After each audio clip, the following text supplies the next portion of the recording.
اهدنا الصراط المستقيم. Assalamualaikum warahmatullahi wabarakatuh.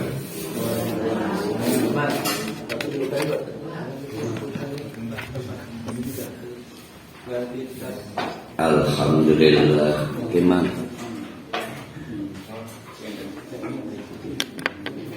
Alhamdulillahirabbil alamin. Nahmaduhu wa nasta'inuhu wa nastaghfiruh wa na'udzu billahi min syururi anfusina wa min sayyiati a'malina may yahdihillahu fala mudilla lahu wa may yudlilhu fala hadiya lahu.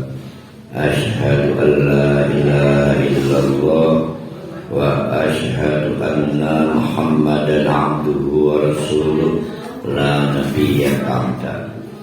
Pada kajian pembuka yang lalu di awal surah Ibrahim kita sudah menemukan bahwa melalui Nabi Ibrahim maka konsep ketuhanan disatukan yang kita sebut tauhid.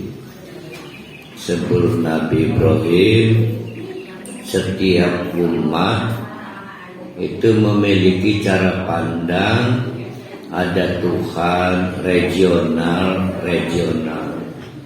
seolah Tuhannya berbeda-beda antara Tuhan kelompok daerah tertentu dengan Tuhan kelompok daerah lain. Maka melalui Nabi Ibrahim Allah mengingatkan Tuhan kalian itu satu, yaitu Tuhan yang menciptakan alam raya ini, Tuhan yang memiliki dan menguasai alam raya ini, dan Tuhan yang mengatur alam raya ini. Itulah kenapa Nabi Ibrahim disebut sebagai bapak tauhid. Karena nabi setelah Nabi Ibrahim enggak berubah, dakwahnya sama, yaitu hanya bertuhan kepada satu Tuhan, yaitu Tuhan semesta alam raya. Yang kedua, konsepnya juga menjadi sama dari Nabi Ibrahim sampai nabi-nabi berikutnya sampai sekarang, yaitu siapa yang menerima disebut syukur, siapa yang menolak disebut kufur. Nah, syukur kita artikan kemarin artinya yang membuka, sehingga lawannya kufurun yang menutup. Syukur itu to open, kufur to close. Itu kemarin. Sehingga kalau kita artikan, Pak Dik-Dik dianugerahi Allah 100.000 hektar, itu mah pengusaha hitam ya, 1.000 hektar tanah. Kata Allah, syukuri Pak Dik-Dik tanah yang dianugerahkan kepada Pak Dik-Dik, maka dieksplor. Nah, itu namanya bersyukur. Bisa dengan menggunakan permukaannya untuk kegiatan pertanian, kegiatan perkebunan, atau dieksploitasi lapisan demi lapisan tanah untuk mendapatkan kandungan-kandungan mineral di bawah tanahnya. Semua disebut kegiatan bersyukur. Yang menolak bersyukur disebut kufur. Nah, konsep ini akan terus berjalan sampai kemudian pengertian menolak bersyukur itu menolak taat kepada Allah, menolak menjadikan Nabi Muhammad satu contoh, satu model, karena tetap pengen ikut kearifan lokal, kebudayaan, adat istiadat. Itu juga bagian dari kufur atau tidak syukur. Jadi sebetulnya konsep dasar agama kita itu hanya dua, mau syukur, mau kufur. Nah, yang jadi masalah di pertemuan kemarin itu terlambat untuk menolak kenyataan. Kenyataan apa? Allah telah menurunkan Al-Quran dari atas, dari Lauh Mahfud terus sampai ke meja kita, di meja Pak Ismat, Pak Dik, Pak Tata, Prof. Ali, semua sudah hadir Qurannya. Jadi kalau mau menolak terlambat. Dipastikan tidak ada satupun umat manusia sampai kapanpun tidak punya peluang mendapatkan cahaya Allah melalui Al-Quran. Yang terjadi sekarang adalah menolak cahaya, berarti kufur nikmat. Yang diperlukan sekarang adalah syukur. Bagaimana mungkin cahaya Allah melalui Al-Quran bisa masuk kalau pintu tempat kita berdiam diri, jendelanya ditutup, pintunya ditutup. Jadi cahaya Allah tidak pernah hilang, karena sudah terlanjur diturunkan dulu dari Lauh Mahfud. Nah, itu pengantar kita kemarin. Mari kita teruskan ayat-ayat kita. Akhirnya dakwah Nabi Musa diantaranya wa'id ta'azzana. Ayat berapa itu? 7. Azan itu udun apa? Telinga. Berarti berkaitan dengan audio. Kalau dia omong wa'id ta'azzana, berarti disuarakan dengan keras, diumumkan sampai tidak mungkin ada telinga manapun tidak mendengar. Ya, tidak ada alasan lagi. Dakwah Nabi Musa diantaranya wa'id ta'azzana rabbukum, dan ingatlah pada saat Zat Allah yang maha memelihara kalian itu ta'azzana, mengumumkan dengan keras. Apa isi pengumumannya? La in syakartum la azidannakum.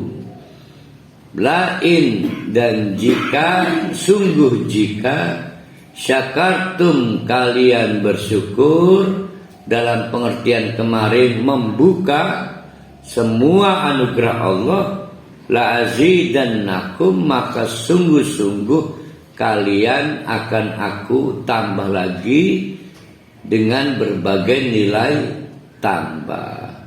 Berarti kalau tanah dapat manfaat permukaan, dapat juga manfaat di dalamnya, di bawahnya. Ada orang punya tanah terbengkalai aja, maka di zaman Umar bin Khattab jadi khalifah, kasus seperti itu disebut ardul maut, tanah mati yang lebih dari 3 tahun terbengkalai disita oleh negara secara paksa. Yang disita kemanfaatannya agar dikelola. Ya. Wala in kafartum, dan sebaliknya kalau kamu tuh kafir, menutup tanah terbengkalai, dikasih tangan tidak punya manfaat kebaikan, dikasih mata tidak untuk melihat hal-hal yang baik, dan segala rupanya, maka Allah menjelaskan inna azabi, sesungguhnya azabku itu la syadidun, sungguh, apa, ingat, syadidun, fa'ilun, saghirun, kabirun, pedih dan semakin pedih. Jadi lamun pedih biasa. Pedih laku pragate. Jadi kalau kita gunakan wajan fa'ilun maka dia tidak statik. Kabirun membesar terus. Saghirun mengecil terus. Syadidun dahsyat tapi tidak cukup dahsyat. Pedih dan terus pedih. Itu konsep pertama tentang kufur dan syukur.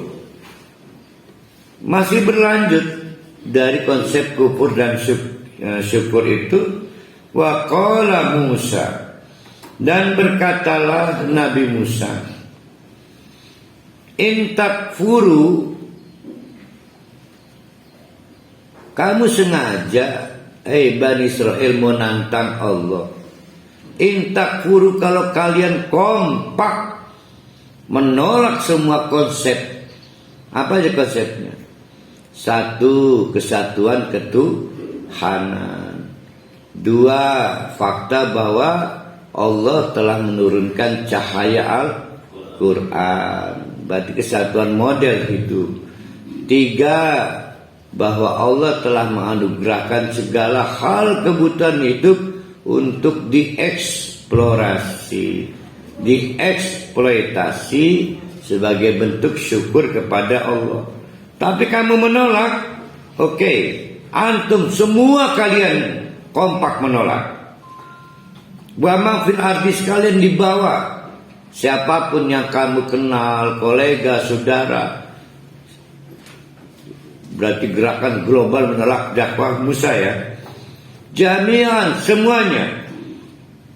Maka fa innallaha la ghaniyun hamid. Maka ketahuilah Allah itu ghaniyun hamid. Maka Allah itu ghaniyun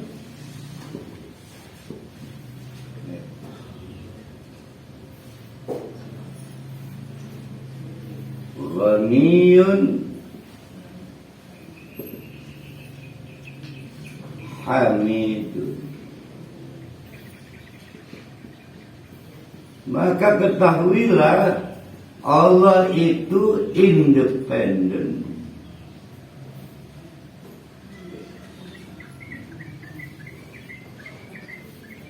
Juga terpuruk.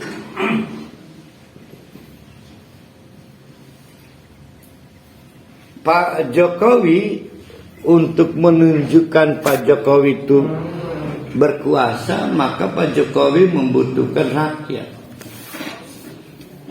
Sebab primen Pak Jokowi harus rakyat. Berarti Pak Jokowi tidak ghaniyun. Tandanya apa? Butuh kedaulatan rakyat. Allah tidak butuh siapa-siapa untuk menundukkan kemahaannya itu. Maka Allah itu independen. Bahkan fenomena kita ini ya, semakin kaya, andai membuat saya kaya, bawa kacamata aja udah gak mampu, pasti pakai asisten kacamata ya. Tas abot kacamata.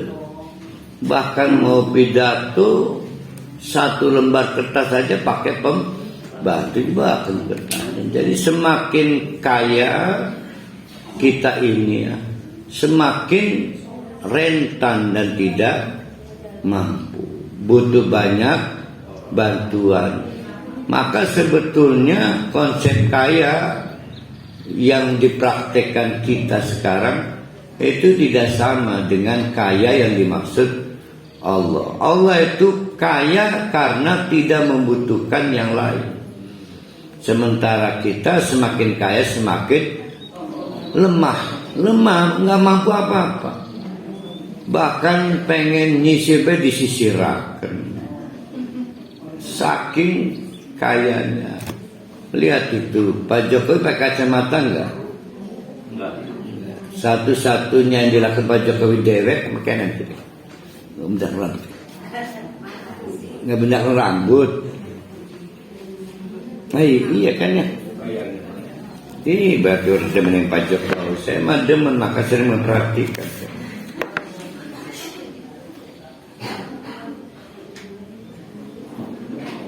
Allah itu independen, tidak butuh. Paham ya? Allah independen. Berarti kalau kita bersyukur itu hak Allah atau bukan? Ayo saya ulangi yuk.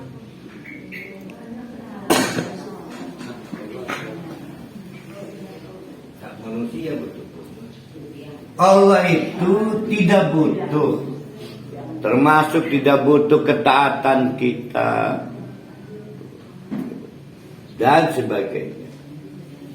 Nah, berarti di sini ibadah itu hak Allah. Ingat, hak itu beda dengan kebutuhan ya. Hak. Para ahli berhak makan atau wajib makan? Wajib, bukan berhak makan. Orang makan mati. Ya. Hak Allah. Tauhid itu hak Allah. Nah, diantaranya di sini ada syukur. Mau syukur katuran, nggak mau syukur katuran. Jadi bersyukur kepada Allah itu hak Allah.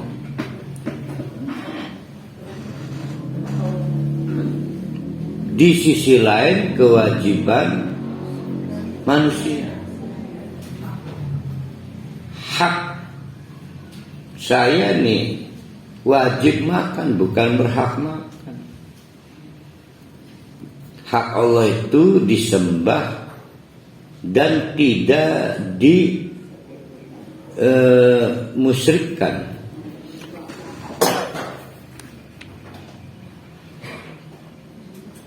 Karena Allah itu ghani. Hebatnya lagi Allah itu hamidun.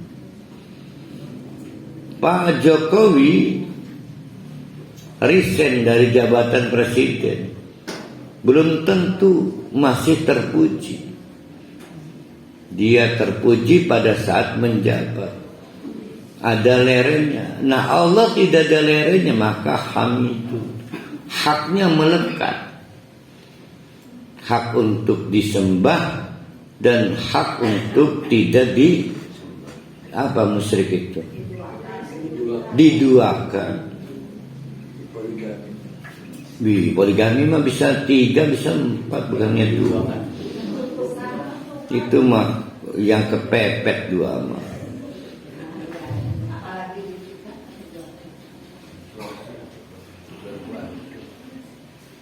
Nah, sekarang ayat ke-9. Ayat ke-9 ini disengketakan. Apakah masih pidatonya Nabi Musa atau Allah orisinil ngomong sehingga ayat ini bukan sambungan dari ayat 8 ya, tapi ya berdiri sendirilah. Allah ngomong kepada Nabi Muhammad. Karena kalau nyambung ke ayat berapa nih? Ini ayat berapa sekarang?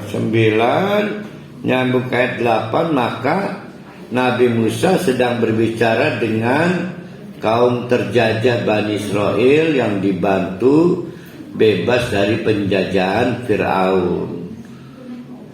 Kalau nyambung ke ayat 8. Tapi kalau memakai pandangan bahwa ayat 9 itu berdiri sendiri, itu kalimat Allah, bukan sambungan pidato Nabi Musa, maka audiennya adalah umat Nabi Muhammad. Tuh. Jadi Allah lagi ngomong pada Nabi Muhammad, Muhammad, jangan baper. Dulu Nabi Musa juga begitu, Nabi Soleh juga begitu, Nabi Hud juga begitu, Nabi Nuh juga begitu. Ya terserah, kalau saya mau coba pakai bahwa ini bukan sambungan dari Nabi Musa. Jangan kaget, kadang-kadang ada terjemahan di situ dalam kurungnya Nabi Musa. Ya. Kita baca ayat 9. Alam ya'tikum,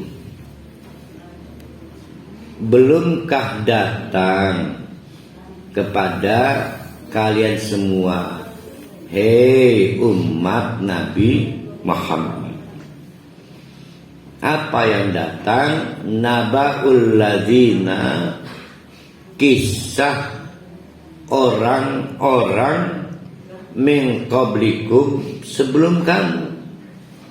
Siapa aja itu sebelum Nabi Muhammad itu? Ada kaum Nabi Isa, ada kaum Ad, kaum Samud, dan terus. Yang jadi masalah di Taurat maupun Injil tidak akan diketemukan kisah kaum Ad dan kisah kaum Samud. Ya, yang jadi masalah. Jadi baik di Taurat maupun Injil, kisah kaum Ad dan kisah kaum Samud nggak ada. Sehingga terhadap dua kaum Ad itu Nabi siapa itu? Soleh. Nabi kaum Soleh dan Hud ya. Nah itu dua nabi yang dua kaum yang kisahnya tidak mungkin ditemukan di Taurat maupun Injil. Sehingga baik kaum Yahudi berarti Taurat maupun kaum Nasrani berarti Injil itu menduga Nabi Muhammad melakukan praktek-praktek mengarang cerita. Karena maunya mereka Nabi Muhammad sebagai Nabi terakhir tetap mengindukkan merujuk kepada kitab sebelumnya. Maunya mereka daftar rincian kisah-kisah Nabi itu sama. Sehingga bagi orang Yahudi maupun orang Nasrani, kalau cerita misalnya cerita Nabi Musa, kalau lebih detail Nabi Muhammad dalam Quran, maka mereka beropini ini Nabi Muhammad nambah-nambah ini gitu. Kalau kurang beda lebih lengkap Injil, mungkin mereka Nabi Muhammad lupa ini menceritakannya ini, nggak persis ini nyontohnya. Nah ini giliran kaum Ad kaum Samud mau opini apa? Yang tidak ada pembandingnya. Nah ini problem. Nah di sini terungkap. Maka kata Allah, alam yatikum, belumkah datang kepada kalian naba'ul ladzina min qablikum, kisah umat yang apes sebelum kalian. Siapa mereka? Qaumi Nuhin, antara lain kaumnya Nabi Nuh. Apa diazab apa itu?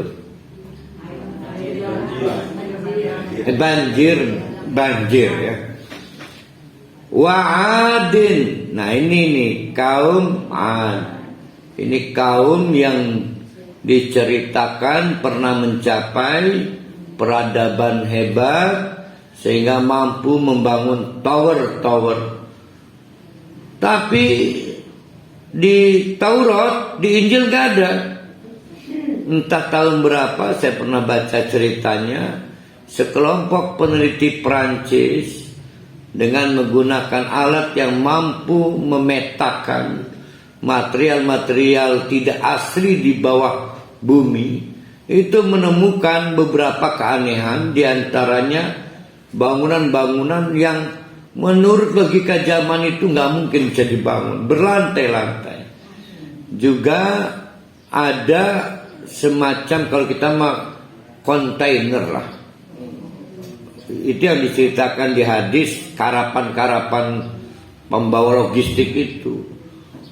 Fotonya ada. Maka dengan penelitian kelompok Prancis itu yang malu Yahudi dan juga Nasrani karena menganggap khusus cerita kaum Ad, Irmadatil Imad dan kaum Samud dianggap Nabi Muhammad mengada-ada karena tidak merujuk kepada kitab tua sebelumnya, yaitu Taurat maupun Injil. Nah itu Adin wa Samuda, juga kaum Nabi Samud, dua-duanya baik Ad maupun Samud dijadikan oleh Allah dengan hukuman kaum punah. Peradabannya hilang, manusianya hilang, tapi kegiatan-kegiatan arkeologi itu bisa menemukannya. Walladzina min ba'dihim, juga kelompok-kelompok umat setelah mereka. Dari setelah Nuh, Ad, Samud, ada siapa itu?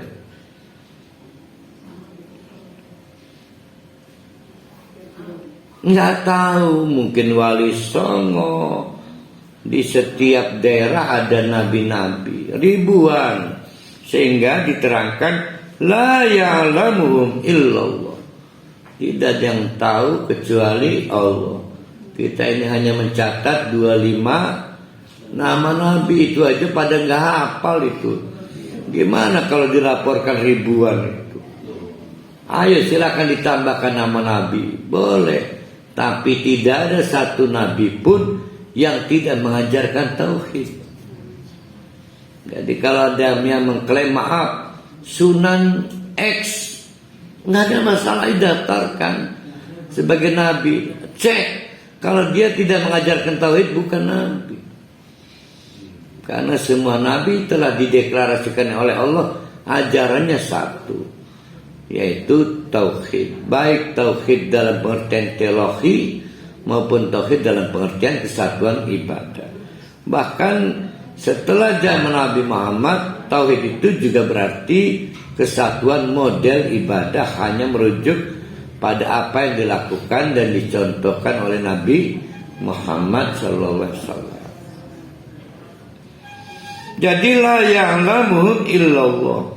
Umat-umat setelah kaum Ad, kaum Samud dimungkinkan ada nabi-nabi lain. Mungkin tingkat kecamatan, entah di mana, Eropa, entah di Syam, entah di Jawa, ribuan. Untung aja kita nggak disuruh menghafal. Ja'atum rusuluh, mereka dianugerahi Allah dikirim rasul-rasul. Yang kita hafal berapa rasul? 25 ribuan jumlahnya ini. Ja'atuhum rusuluhum, semua mereka itu, baik yang tersebut dan dihafal kita, atau yang belum disebut dan belum dihafal oleh kita, sama. Didatangkan rasul utusan Allah yang ajarannya ajaran dari Allah, nggak beda. Tidak ada satupun nabi, apalagi rasul, yang mengajarkan kemusyrikan. Nggak ada. Baik kemusyrikan berbasis itu, yang percaya batu itu berhala, dinamisme ataupun animisme. Dinamisme, animisme.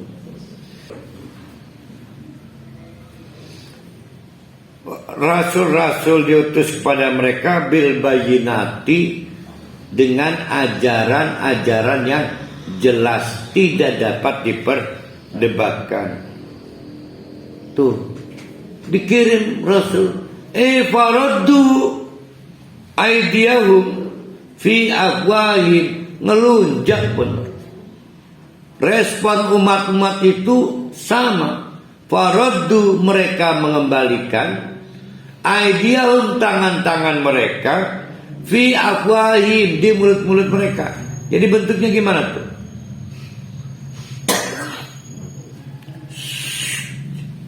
Ajak yang ngomong. Nabi disuruh diem.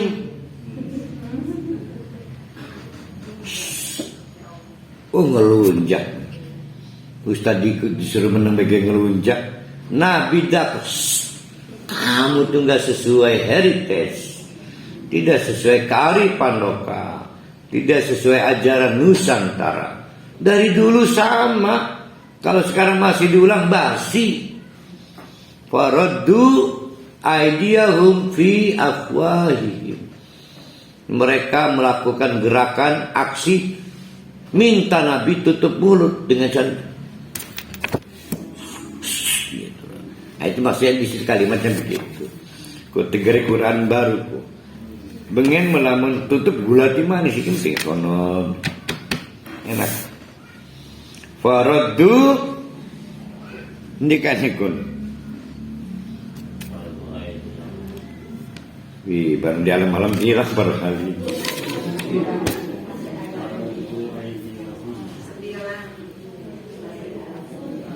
Ih, nggak boleh sombong ternyata ya. Oh, Pak Panti, ada yang keliru. Ininya jangan yang kuning, jangan yang merah, biru.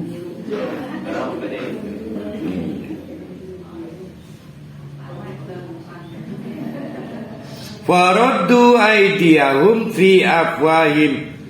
Mereka melakukan gerakan minta Nabi tutup mulut karena semua ajaran tentang tauhid dianggap melanggar kearifan lokal. Animisme, dinamisme. Bapak-bapak, ibu-ibu, semula patung itu bukan Tuhan. Jadi orang-orang dulu itu butuh ratusan tahun menjadikan patung itu Tuhan. Ratusan tahun. Nggak ada yang seketika jadi Tuhan. Semula mereka senang pada patung itu. Dibersihkan. Lalu satu periode berikutnya diberi aksesoris. Biasanya bunga-bungaan. Lalu satu periode berikutnya seolah-olah memiliki jiwa dari patung itu. Diajak berbicara. Lalu satu periode berikutnya seolah-olah patung itu memiliki caranya untuk dihormati. Sehingga nggak berani pada saat meninggalkan patung itu dengan mantati, berjalan mundur. Gitu. Lalu satu periode berikutnya mencari cara ini patung harus dihormati. Butuh puluhan ratusan tahun sampai kemudian patung itu menjadi Tuhan. Tapi kita hanya butuh 5 tahun sudah menuhankan presiden. Kan gila kita ini. Jadi orang dulu itu butuh ratusan tahun untuk bisa mempertuhankan batu. Kita hanya butuh 5-10 tahun sudah menjual agama, akidah pada presiden kan. Seolah presiden berhak mengutak-atik tauhid dan ibadah kita. Naudzubillahi min dzalik. Jadi hebatan orang bengen berarti.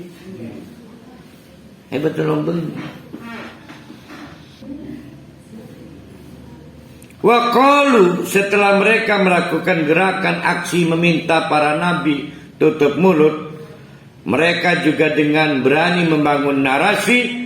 Wa qalu, mereka berkata, inna kafarna bima ursiltum bihi. Sudahlah, kami menutup hati dan pikiran kami dengan semua risalah kalian, hei para nabi. Jadi ini diceritakan pada Nabi Muhammad, Muhammad, jangan baper. Nabi-nabi dulu juga digitukan. Wa inna lafi syakkim mimma tad'una ilaihi. Dan andai kata dipaksakan sekali kajian, 2 kali kajian, 3 kali kajian, tetap inna, kami semua ini lafi syakkim, tetap ragu aja dengan dakwah kalian. Jadi udahlah mundurlah, pegel. Kami lebih nyaman dengan patung-patung kami, dengan tahlilan, dengan apapun. Maka aneh tiba-tiba kamu datang mengatakan ini bid'ah, ini syirik, sedangkan kami mencapai produksi pertanian dengan baik melalui cara begini, menyembah berhala. Ekonomi pasar stabil, fiskal stabil. Jadi ada best practice-nya. Wa inna lafi syakin, dan kami tetap terus menerus di dalam keraguan, mimma tad'unana ilaihi murib, terhadap yang kalian dakwakan, maka kami itu murib. Kebayang nggak dari syakun ke murib, dari syakun ke raibun? Pernah kan saya nerangin kan, mana Bu Hajah Neneng Surya ini? Oh bolos ya. Dari syakun ke raibun. Jadi syakun itu tidak berbasis sains, masih berbasis informasi dasar, wajar orang ragu. Tapi sampai ke basis sains tak tetap ragu, udah gawat itu. Bisa ilmu pengetahuan yang dangkal, bisa orang yang sudah sulit ya. Tapi insya Allah kita menggaya. Dalam perdebatan perjalanan dakwah para nabi itu, ketika diperlakukan oleh umat-umat terdahulu seperti itu, qala, maka berkatalah rusuluhum, para nabi, Muhammad, nabi-nabi dulu juga begini, maksudnya ya, afillahi syakun,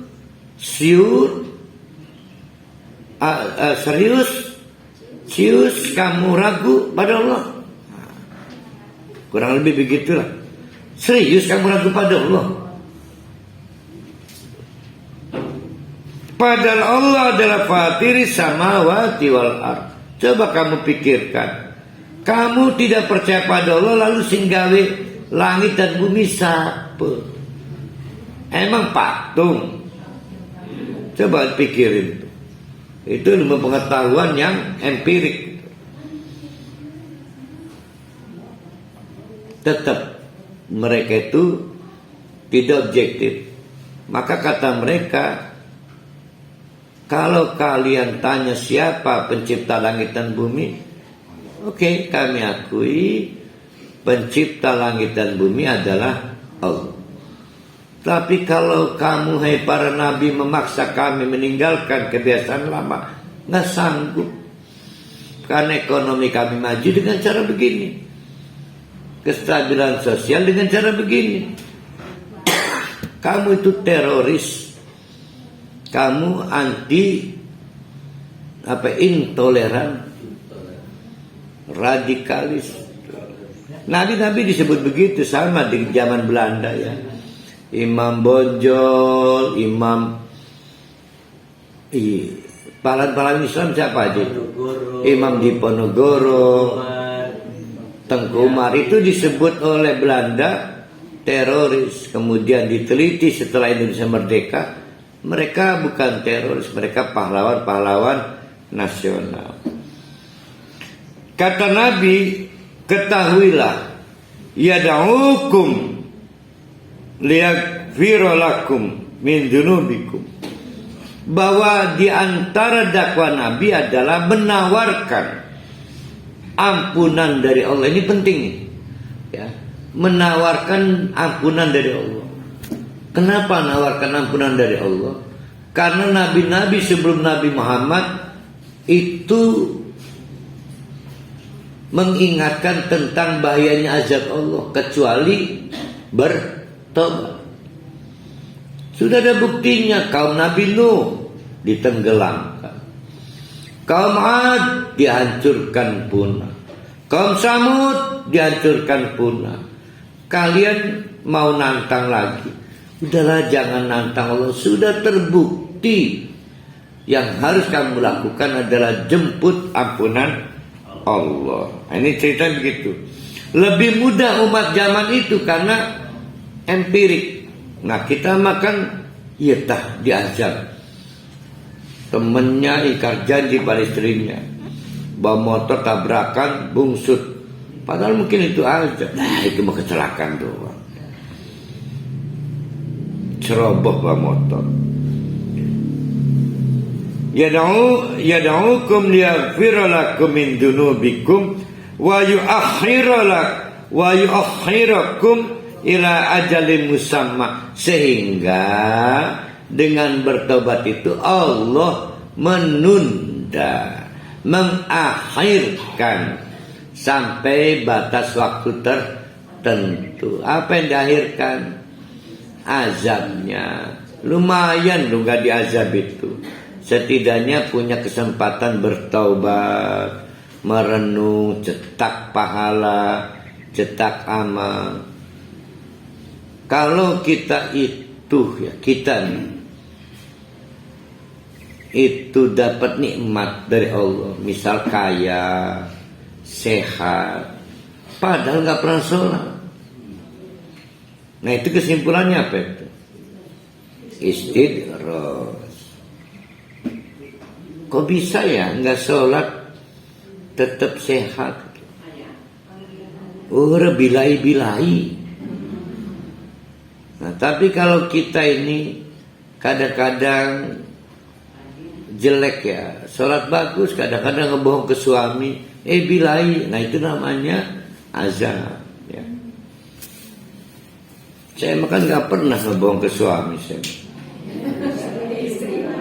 Ya kan ini contohnya ngebohong ke suami. Alhamdulillah para hadiah, kita mah tidak pernah ngebohong ke suami.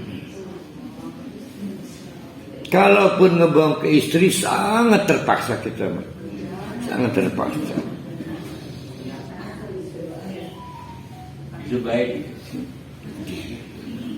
Susah ibu ini nggak ikhlas orangnya, susah. Hawa nafsunya itu masih membela diri sendiri. Kalau kita enggak. Tapi sulit menerima kaumnya itu. Maka dijawab oleh Nabi. Ini jawabannya menarik. Maka kata kaum mereka itu, bisa aja kau ngomong Nabi, kaisiran saya beban. Saya tahu kamu itu dipukul, luka, sakit, kamu manusia biasa. Maka kata Nabi, oke, saya adalah anak basyarum mislukum. Ini satu faktor oke. Yang kedua, sampai ketiga ini menarik. Kita ini kadang-kadang dipersoalkan secara personal kan. Emang kamu siapa, kayak pengurus saja. Kalau mereka berargumentasi, udahlah Nabi, in antum illa basyarum misluna. Kamu tuh manusia biasa. Jangan coba-coba ngegertak soal azab pada kami. Turiduna antasudduna amma kana yang budu abauna. Kamu coba-coba membawa kami menjauh dari tata cara ibadah yang biasa dilakukan oleh abauna atau kearifan lokal. Sering dengar Bu Nengat Tienda, dari dulu juga orang tua kami begini. Jadi kalau masih ada yang ngomong begitu basi. Fatuna bisultanim mubin. Udahlah, jangan banyak narasi lah. Buktikan aja sih kalau memang dulu ada kaum pernah dikasih banjir. Dulu ada kaum dengan suara kemudian diuruk dan lain-lainnya. Buktikan bisultanin dengan bukti mubin, sehingga kami nggak berdebat lagi. Oh ini gila, ini nantang. Lah yang ditantang bukan kepala sekolah, Nabi. Tuh. Kolat. Maka Nabi merespon. Bukan Nabi, para rasul. Ini bukan rasul Nabi Muhammad ya, sebelum zaman. Lahum, kepada mereka, siapa rasul-rasul yang diperlakukan tidak senonoh itu. Apa kata mereka? Satu, oke, iya sih, in nahnu illa basyarum mislukum. Iya sih, kami ini memang manusia biasa. Satu itu kan. Jadi iya benar, omongan kuno benar. Kita kan duduk satu-satu, uang biasa kita. Kurang lebih begitulah. Nggak tahu ini logatnya logat Pontang apa Kaujon. Kayaknya keramat kok Sundam kalusan Nabi nama ditonjok dipit aman. Kayaknya keramat waktu bebasan ini bagus sih. Enggak sih, kula geuning, kula niki manusia biasa. Tapi berkaitan lur. Apa itu? Nah ini menarik nih, apa itu kata nabinya itu?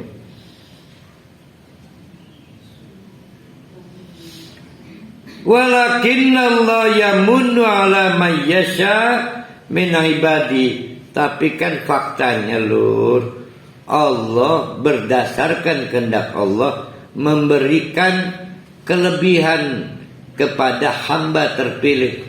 Siapa nggih maksudnya kula-kula niki? Kula niki dilantik jadi nabi dan rasul. Jadi secara jasad kami manusia biasa, secara rohani kami manusia terpilih. Wa makana lana an ta'tiyakum bisultanin illa biidnillah. Yang kedua tadi udah ya. Yang kedua, namun faktanya kami adalah al-Mustafa. Kan istilahnya Mustafa kan yang terpilih kan? Mustafa. Tapi yang ketiga, ya udah buktikan aja lah, jangan banyak ngomong. Azabnya kayak apa sih? Nggak bisa. Kami itu bekerja berdasarkan izin Allah. Jadi itu mah urusan Allah. Kalau kata Allah azab, ya azab dari Allah.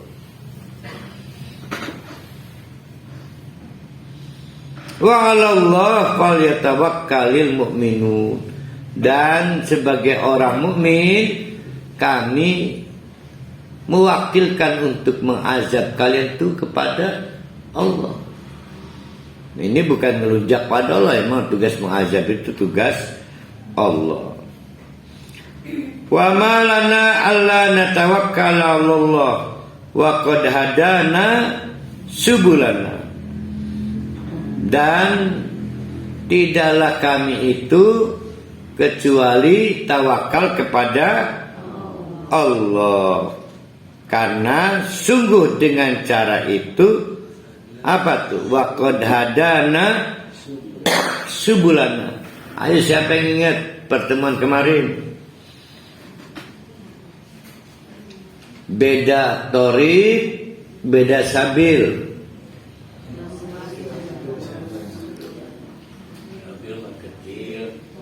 Enggak, jadinya apa konkretnya sabil itu kemarin?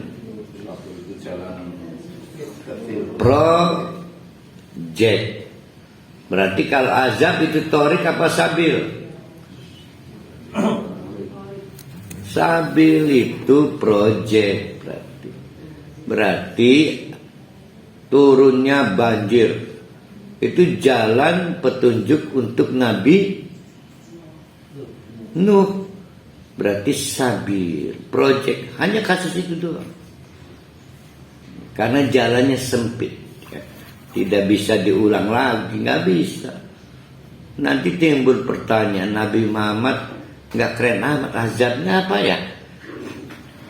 Pembuktian kenabian Muhammad, tapi gampang dijawab, yaitu kemenangan-kemenangan dari umat-umat selain umat Al-Quran. Dikalahkan terus, dikalahkan mereka.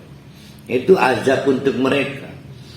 Baik dari kalangan Taurat yang tersisa Yahudi maupun kalangan Injil yang tersisa Nasrani. Kan di zaman Nabi Muhammad dikalahkan dan dikalahkan, itu azab untuk mereka.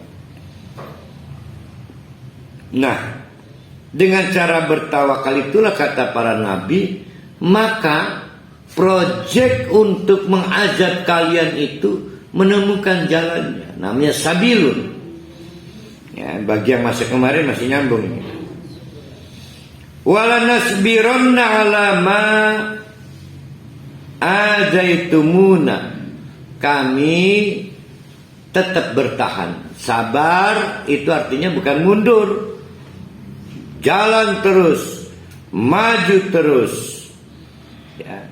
Sekali lagi, wa 'alallah falyatawakkalul mutawakkilun. Diulang-ulang ini soal tawakal ini. Diulang-ulang. Kami tidak mengazab kalian. Urusan mengazab kami wakilkan kepada Allah. Itu artinya falyatawakkalul mutawakkilun. Nah, gimana tuh caranya? Contoh, Pak Tata terdolimi, merasa dakwanya udah nggak bagus lah cara respon jamaahnya. Saya mah tawakal pada Allah, lamun ana apa peseren ya. Kalau Pak Tata yakin banget, maka Pak Tata disebut al-mutawakkil. Ya. Nah, di sini dia nyangka tawakkilun. Nah, yang jadi masalah kan kita itu ngomong hanya itu ngegertak, seren ya, namanya ngegos, sehingga belum tentu jadi transisi doa kan. Apalagi sampai yakin. Jadi peristiwa kita yang tadi seren-seren itu kan peristiwa tawakal. Seren ya, artinya saya nggak tanggung jawab ya kalau Tuhan bekerja kan. Serennya, nah itu masih peristiwa bahasa.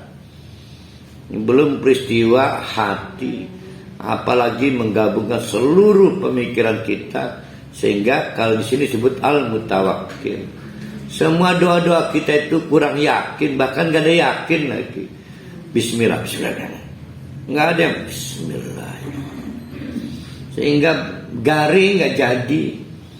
Lalu takkan Ustaz macedur jadi tidak macedur ini sekesan tidak makai yakin. Udah gitu ada bosan lagi. Jangan berhenti. Fadkurullaha zikron kasiron. Kasiron itu artinya lajemende sedurunge diijabah. Iya kan, seren itu peristiwa bahasa. Seren itu tawakal sebetulnya. Wa qala alladziina kafaru. Sekarang Allah memberi detail. Tadi cuma sekedar kaum yang merespon kedatangan dan dakwah Rasul. Sekarang langsung diberi detail oleh Allah. Mereka resmi menolak, to kafir.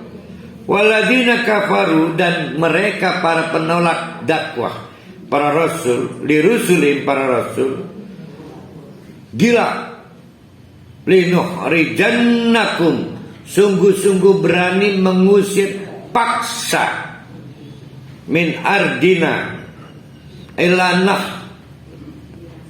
lanuhrijannakum, sungguh akan kami paksa keluar kalian dari negeri ini kalau terus melakukan kegoncangan teologis, keributan beragama, sosial di sini. Kamu itu intoleran, radikalis, dan macam-macam. Pilih, mau diusir paksa oleh kami, aula ta'u dunna fi millatina, atau bergabung dengan agama kami, dengan kemauan kami, dengan cara hidup kami, millah. Nabi dipaksa begitu. Mungkin MUI-nya kali ini ya yang menjamin itu. Fa'auha ilaihim rabbuhum, di tengah-tengah situasi yang memanas dari satu daerah ke daerah lain dakwah Nabi sama nih, maka Allah mengirim wahyu. Fa'auha, mengirimlah wahyu ilaihim kepada para nabi yang terpojok itu, rabbuhum, Tuhan mereka. Apa wahyunya? Oke. Kamu mundur. Lanuhlikanna, giliran kami kata Allah untuk menghancurkan, maka hancur. Ada yang diceritakan oleh Allah yang kita nggak tahu ceritanya. Di antaranya kaum Ad. Di mana Allah reruntuhannya nggak ada yang tahu. Kaum Samud di mana reruntanya? Nggak tahu. Itu diceritakan Allah dalam Quran. Lah jangan nyari nabi yang nggak diceritakan, buku yang diceritakan nggak tahu kita. Ya, di Semarang ada nabi. Jangankan di Semarang, di Cimahi pemain bulu tangkis jadi nabi kan? Pemain bulu tangkis.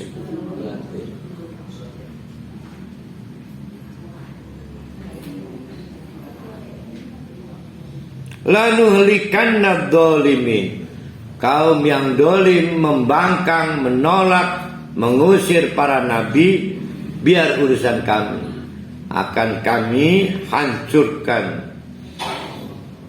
Wala nuskinannakumul ardo min ba'dihim. Lalu setelah kami hancurkan, maka kamu gantian bertempat tinggal di situ dengan sakinah, dengan nyaman, tanpa gangguan umat-umat pembangkang. Di dalam ayat mana itu ya?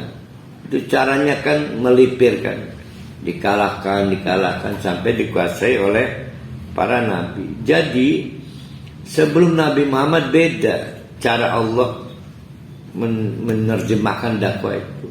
Yang membangkang dihancurkan. Sehingga para nabi dua fase. Ada nabi mengalami pergulatan, ada nabi masuk mulai dari nol lagi dengan umat baru. Nah, Nabi Muhammad memodifikasi dua keadaan itu. Begitu sampai Madinah ada munafik, ada Yahudi, ada Ansor, ada Muhajir. Zalika, itulah azab, maksudnya azab. Bukan ya? Itulah maksudnya kemenangan menempati daerah yang ditinggalkan orang-orang yang diazab. Itu liman khafa maqami, diperuntukkan bagi siapapun yang takut maqami, pada kedudukanku. Di sisi lain ada azab, maka berarti tidak takut ketika berhadapan dengan kekuasaan Allah. Tapi para rasul pasti takut berhadapan dengan Allah, juga takut pada apapun ancaman dari Allah. Udah diancam. Makanya lihat-lihat, kalau yang ngancam itu orang ahli ibadah, jangan dianggap sepele. Apa mana sing ngancam ustadz yang kita itu kenal, ustadz yang kan ustadz itu macam-macam. Ada ustadz apa istilahnya sul adab ya. Kan tidak semua ustadz sul adab. Sedikitlah yang sul adab, sedikit. Nah, yang tidak sul adab ini hati-hati, karena mereka itu pewaris para nabi. Wastaftahu, dan selalu begitu. Nabi-nabi itu diberi kemenangan. Nah, Nabi Muhammad itu paketnya istaftahu, sehingga akhirnya kaum Mekah dikalahkan. Kaum Madinah yang munafik bahkan diusir paksa, sampai yang terakhir nggak boleh mendekati Madinah. Ada ini di kawasan penyangga Madinah, satelit boleh tinggal. Yang Nasrani dikalahkan, bahkan melebar ke daerah-daerah sekitar Madinah. Diteruskan oleh Khalifah Abu Bakar, Khalifah Umar bin Khattab, Utsman bin Affan, Ali bin Abi Thalib. Terus, nah paketnya paket kemenangan, azab untuk mereka. Sekarang mari kita buat ilustrasi. Setelah dakwah Nabi Musa alaihissalam, di mana kaum Yahudi yang semula dijajah beratus tahun oleh Fir'aun, Maka Yahudi mengembara bersama Nabi Musa dan nabi-nabi berikutnya sampai menjadi bangsa yang menguat. Akhirnya kebalik. Mereka bahkan berani mengobrak-abrik kaum Nasrani. Kaum Nasrani itu habis-habisan itu. Sampai nabi mereka dibunuh walaupun tidak terbunuh. Hanya membunuh Yahudi. Kedua-duanya, baik agama Yahudi maupun Nasrani, dikalahkan oleh Islam, oleh Nabi Muhammad. Itu azab untuk mereka. Nah, akhirnya kaum Nasrani hidup berkembang di bawah izin kekuasaan Islam. Ingat ya, Nasrani berkembang di bawah izin kekuasaan Islam sampai sekarang. Yahudi juga boleh berkembang di bawah izin kekuasaan Islam. Nasrani karena menyangkut agama misi mengembangbiakan ininya apa? Pemeluknya. Tapi Yahudi enggak. Yahudi itu mirip suku Baduy. Jumlah kakaknya berapa suku Baduy itu? Kan enggak boleh bertambah kan? Berapa saya lupa itu. Yahudi juga pemeluk agamanya enggak boleh bertambah. Misalnya mereka 4.000, nggak boleh lebih dari 4.000. Terus, karena agama mereka bukan agama misi.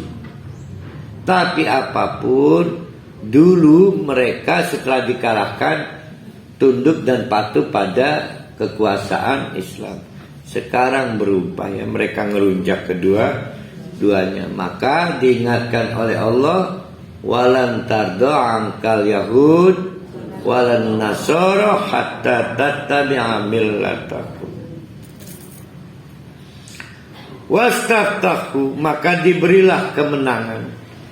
Wa khaba kullu jabbarin anid, dan Allah dan terhina kullu jabbarin, para diktator anid yang musuh. Siapa yang diktator itu?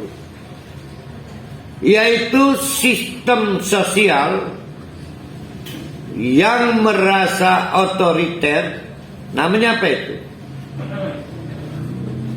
Ayo. Kalau rezim apa rezim?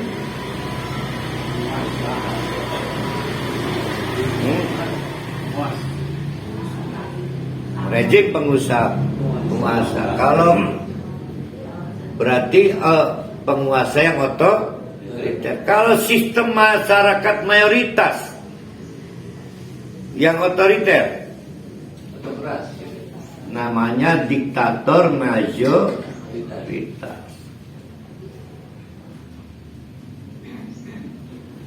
Mentang-mentang mayoritas, nah itu disebutnya jabbar.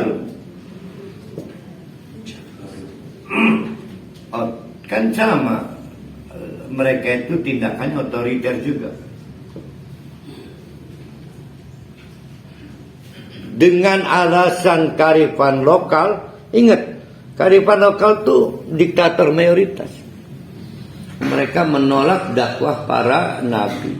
Maka wakhaba, dipermalukan oleh Allah, dicabut legasinya, kehormatannya. Kullu jabbarin, setiap siapapun yang melakukan praktek-praktek diktator mayoritas sehingga tidak menghormati para nabi. Wah, luar biasa itu.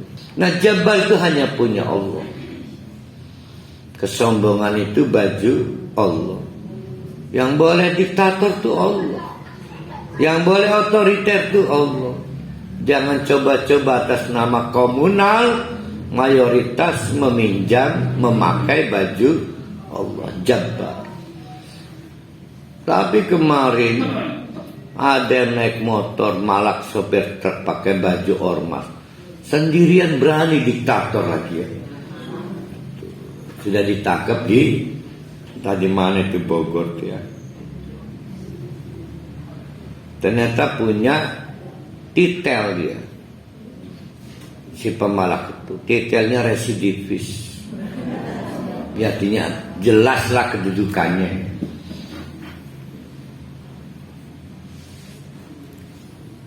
Bahkan dijanjikan untuk pelaku-pelaku diktator mayoritas menolak ajaran yang murni atas nama kebudayaan kearifan lokal, dijanjikan oleh Allah mewaroi jahannam. Mereka merasa sedang berdakwah kan atas nama Islam, tapi menolak kemurnian ajaran Islam. Nanti diterangkan di ayat lompat berikutnya, sia-sia itu, kayak debu di atas batu. Sia-sia lagu Malaysia itu. Sia-sia. Aduh, lagi Malaysia. Apa Slim ya? Apa nih? Mewarohi jahannam. Waro di belakang apa di depan? Terus bisa di belakang, bisa di depan waro itu. Nanti di kemudian waktu, berarti setelah kiamat kan, maka masa nerakanya di belakang mereka, enak dong disiliti. Maka di terjemahan-terjemahan biasanya diartikan di hadapan, ya kalau nggak salah ya Pak Dik-Dik ya, di situ di hadapan. Oh, di situ belakang. Ada yang di hadapan. Nah, jangan kaget. Memang waro'a itu bisa dua kemungkinan. Bisa di belakang, di hadapan, tergantung dimensi waktu dan dimensi ruangnya. Ini kan nanti di kemudian hari di hadapan mereka, maksudnya gitu. Karena ini kan ngomongnya belum kiamat kemarin dulu dan sekarang sama.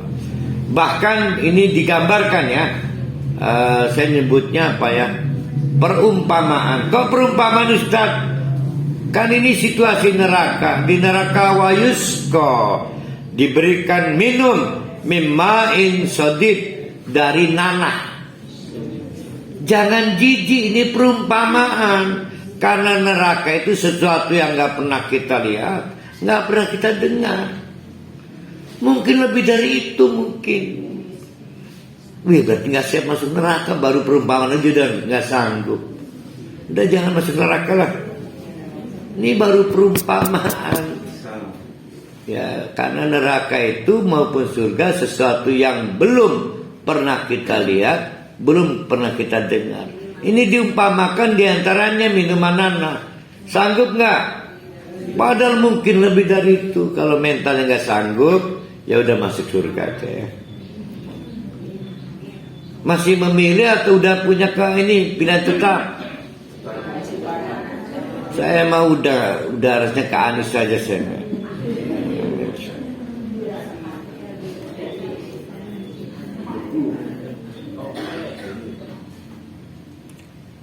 Nanahnya panas.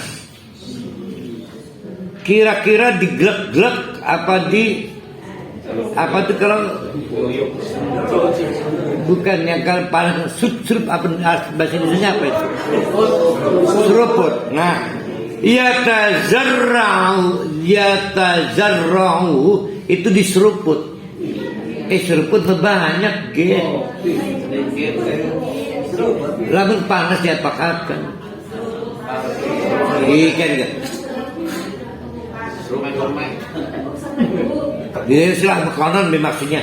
Itu maksudnya yatajarrahu itu yang saking panasnya. Jadi terpengaruh nanah apa panasnya? Panasnya. Nanahnya mah biarin lah, nanah cuma panas saking tidak punya alternatif. Kalau Bu Neng ya tendakan tuh pengen minum air putih, pengen minum air Orson, tapi nggak boleh, mama takut gula. Ada pilihan lainnya. Ada Orson Marjan, Orson ABC. Orson itu orangnya. Namun senajan diserup-serup, apa dampaknya? Wala yakadu yusiguhu, tetap tidak tertelan. Setelah lewat bibir masih panas? Tidak, tapi rasa nanahnya udah mulai terasa. Kan tadi waktu kena bibir panas nggak? Panas. Begitu lewat bibir sudah nggak panas lagi, barulah nanahnya terasa. Jadi ini enak, panas, rasa nanahnya di belakang. Aduh, saya pengen nyoba sebetulnya. Kebayang nggak? Wala yakadu yusigu, sudah di sini mau ditelan nggak bisa. Pernah nggak ngalamin? Yang nggak suka jamu deh. Kalau saya mengambilnya sejak kecil, dicekoki ibis cuma digelak gitu. Dulu di kanan aku agak curi kan. Kelan ini apa? Kain dipereskan. Wah, ibu kecil mas biasa kan. Ada yang sudah di sini nggak bisa masuk, kelan ibu dikedah. Nah, itu namanya wala yakadu yusigu. Waduh, Allah Akbar ya. Wa yatihil mautu. Kerasa kayak dikepung kematian. Tapi Allahu Akbar. Wa ma huwa bimayitin. Udah mati-mati. Gimana itu? Coba bayangkan. Sudah menderita sakit parah, datang malaikat, alhamdulillah ganteng kita sepegel mati. Nah kayak begitulah suasana. Sudah menderita, kenapa gak bunuh diri ya orang sakit yang parah itu ya? Jadi bunuh diri itu butuh setan, butuh mental. Ada orang yang sakit parah, udah cabut infusnya, cabut oksigennya. Udahlah biarinlah, nungguin malaikat doang itu. Nah suasana kita kalau ting-ting kubating di neraka kayak itu. Tapi apa daya, apa yang terjadi? Wa ma huwa bimayitin, gati, tidak mati-mati. Karena Allah sedang mengulang-ulang penderitaan. Nah itulah bocoran ya dikit doang tentang neraka. Bagi yang tertarik silahkan daftar ya di tiket-tiket Coldplay. Tapi udah habis ya. Baik yang 11 juta maupun yang 3,5 juta. Kemarin ada yang tertipu, beli tiket orang Cilegon 30 juta ternyata lewat agent yang bodong. 3 orang Cilegon lapor ke polisi, tertib, beli yang 30 juta. Ngeladen nih nonton mendingan ngaji ini dari nonton. Malu saya dengannya orang Cilegon 30 kali 3 pirko 90 juta. 30 masih tiket umroh ya. Ya Allah, anak laki rak bapak ibu anak berangkat umroh ludes hanya buat tiket. Kod Allah pada edan lah. Wa mi waraihi azabun ghalidun. Diulang lagi nih. Berarti di belakang apa di hadapan? Nah di hadapan mereka, di samping welcome drinknya kayak begitu, sudah dipersiapkan wahana-wahana penyiksaan berbagai rupa ghalidun. Yang ada yang perusutan, isinya itu cutter, perusutan roster itu, tapi di bawahnya paku dan cutter. Enak kuning, enak. Pernah naik roster belum? Oh iya Allah Akbar. Parut. Iya Allah Akbar. Ada yang ngomong berarti lamun nenek-nenek enak dong, daging udah nggak ada. Kan kembali mudah lagi. Jadi Bu Neng Yatienda diperkirakan umur 35 pas di surga. Ada orang namanya sama Neng Yatienda, nggak pernah ngaji sini, neraka 35 juga. Naudzubillahi min dzalik. Kita masih punya satu ayat. Nah, saya mau nanya, hari ini yang serupa ada. Saya pernah cerita juga di sini. Dulu ada kelompok feminisme ya di Jerman menolak praktek hijab di office Jerman. Bertegar mengganggu kenyamanan kerja kan, badan visual. Maka aktivis-aktivis perempuan ini demo di kantor kanselir Jerman. Allahu Akbar. Di antara peserta demo itu ada yang sampai bugil, padahal orang terhormat di suatu perusahaan besar. Malu dia bugil itu kalau bukan karena pengen ikut demo menolak praktek hijab itu. Nah, peristiwa itu disebut jihad. Jadi jangan berlagu seolah-olah jihad milik Islam. Mereka juga berjihad dan di Quran ada. Nah, sekarang ini yang kearifan lokal, nggak mau mereka disebut bid'ah kan?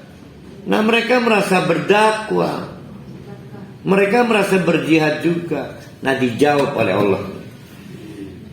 Ya, jawab untuk teman-teman di seberang sana. Masalul ladzina kafaru bi rabbihim, apapun dakwah mereka menolak Nabi itu adalah kekafiran. Maka perumpamaan orang-orang yang kafir pada Allah, amalahum karamadin, karya-karya perjuangan mereka menolak ar-ruju' ila Al-Quran wa sunnah itu karamadin. Seperti apa Ramadan itu apa itu? Ramadan pisang itu ya. Ramadan debu. Istaddat bihi rihu fi yaumin asifin, yang tersingkap oleh angin kencang pada saat ada badai topan. Sia-sia, tidak ada artinya, tidak dinilai sebagai amal soleh. La yakdiruna mimma kasabu ala syai'. Mereka tidak mendapatkan nilai, tidak diukur, tidak dicatat dari semua usaha mereka sedikit pun. Kok bisa? Karena mereka sedang merasa melakukan kebaikan, merasa berjihad, keperjihad para wali. Zalika huwa dhalalul ba'id. Mereka itu sudah tersesat dan menjauh. Di pertemuan hari Ahad yang lalu, kata Ba'id saya beri garis bawah, termasuk kita harus berjauhan dengan mereka. Ba'id, berapa jarak kamu? 10 meter, jauhkan lagi 20 meter, jauhkan lagi 30 meter. Harus punya positioning yang jelas. Nah, saya kemarin tanpa sengaja dengar video siapa Buya siapa itu, pokoknya lagi terkenal lah, apa Arazi mengomentari tentang akidahnya Muhammadiyah dan juga Salafi. Oke, clear, setiap orang punya pandangan. Cuma luar biasa caranya, saking benarnya. Nah, itu maksudnya ya. Jadi teman-teman kita di seberang sana begitu pedenya, sehingga lahir energi, kemampuan untuk berbeda yang luar biasa. Perasaan mereka mungkin sedang beramal soleh, tapi sekarang dia oleh Allah percuma. La yakdiruna mimma kasabu min syai'. Tidak akan dipuntun, dicatat, dikadar, ditakar. Ini klasifikasi ABC, tidak disertifikasi. Mimma kasabu, hasil karya mereka, min syai' sedikit ampun. Jadi sia lagu Anggun, bukan Anggun, yang penyanyi Purwokerto siapa namanya itu? Mayang Sari juga ada sesi ya. Mayang Sari. Saya lupa itu nadanya. Dan mudah-mudahan Ahad besok saya ingat ya. Aku lupa lihada wastaghfiru innahul ghafurur rahim. Assalamualaikum warahmatullahi wabarakatuh.